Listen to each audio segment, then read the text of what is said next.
وهدى ورحمة للمؤمنين. اعوذ باللہ من الشیطان الرجیم، بسم اللہ الرحمن الرحیم۔ آیت نمبر 104 آج پڑھیں گے۔ ہم لوگوں نے پڑھا پچھلی آیت میں، اللہ تعالیٰ کہتے ہیں کہ تم ایک آگ کے گڑھے کے کنارے پر تھے تو اللہ نے اس سے بچا لیا تم کو۔ تو اللہ تعالیٰ نے آگ میں گرنے سے بچایا، اور نبی صلی اللہ علیہ وسلم نے پکڑ پکڑ کر لوگوں کو اس گڑھے میں گرنے سے بچایا۔ اب جو لوگ قرآن پڑھ چکے ہیں، پڑھنے والے، پڑھنے پڑھانے والے لوگ ہیں، اسی طرح اب وہ لوگ دوسروں کو آگ کے گڑھے سے نکال کر لائیں گے۔ یعنی وہ لوگ جن کو اب سمجھ آ گئی ہے دین کی، وہ دوسروں کو اب اس آگ سے بچائیں گے۔ سوچیں ذرا کہ ایک گھر میں آگ لگی ہوئی ہے اور اس میں لوگ ہیں، جل رہے ہیں آپ کی آنکھوں کے سامنے، تو ہم کھڑے کھڑے دیکھتے تو نہیں رہیں گے ہاتھ پہ ہاتھ رکھ کے، لازمی بات ہے کہ ہم ان کو بچانے کی کوشش کریں گے۔ تو وہی بات اب اللہ تعالیٰ اگلی آیت میں کر رہے ہیں،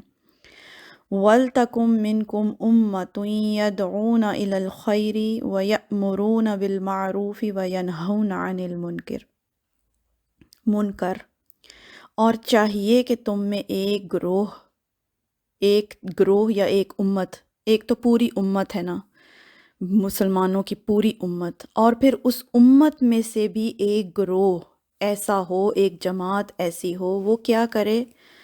یدعون الی الخیر، وہ دعوت دیں لوگوں کو خیر کی طرف، لوگوں کو خیر کی طرف بلانا، قرآن کی طرف بلانا، دین کی طرف لوگوں کی رہنمائی کرنا۔ یعنی ایک جماعت پوری امت میں ڈیڈیکیٹڈ ہو صرف اسی کام کے لیے کہ وہ لوگوں کو دین کی طرف بلاتی رہے، اور وہ کیا کرے، یأمرون بالمعروف، حکم دے نیکی کا۔ دیکھیے، خیر کی طرف دعوت دینا اور حکم دینا نیکی کا، اس میں تھوڑا سا اب آپ خود ہی ڈفرینس کریں کہ حکم کون دیتا ہے۔ ظاہر ہے کہ حکم دینے کے لیے کسی آپ کو اتھارٹی پہ یا پاور پہ ہونا ضروری ہے نا، اور وہ اتھارٹی اور پاور کیا ہے کہ آپ کو خود اس چیز کی پہلے تو اچھے سے سمجھ ہو۔ جو 3 پوائنٹس اللہ تعالیٰ نے ان آیات میں بتائے ہیں نا، کہ سب سے پہلے ہی اپنی ذات کی جو ہے وہ سبمیشن اور تزکیہ اپنا اور تقوی اپنا، سب سے پہلے وہ، اور پھر دین کو سمجھنا، قرآن کو مضبوطی سے پکڑنا، اور وہ لوگ جو یہ 2 کام کر چکے ہوں وہ پھر اس اتھارٹی پہ آئیں گے کہ لوگوں کو وہ نیکی کا حکم دے سکیں، وَيَنْهَوْنَ عَنِ الْمُنْكَرِ، اور وہ روکتے ہوں برائی سے۔ تو اللہ کہتے ہیں وَأُولَٰئِكَ هُمُ الْمُفْلِحُونَ، اور یہی وہ لوگ ہیں جو فلاح پانے والے ہیں۔ اور نہیں انل منکر جو ہے نا، اس کے 3 درجے احادیث میں بتائے گئے ہیں۔ جہاں کہیں برائی ہوتے ہوئے دیکھو تو کیا کرو، سب سے پہلے تو اپنی طاقت سے، زور بازو سے اس کو روکنے کی کوشش کرو۔ اگر وہ نہ کر سکو تو کم از کم زبان سے روکنے کی کوشش کرو،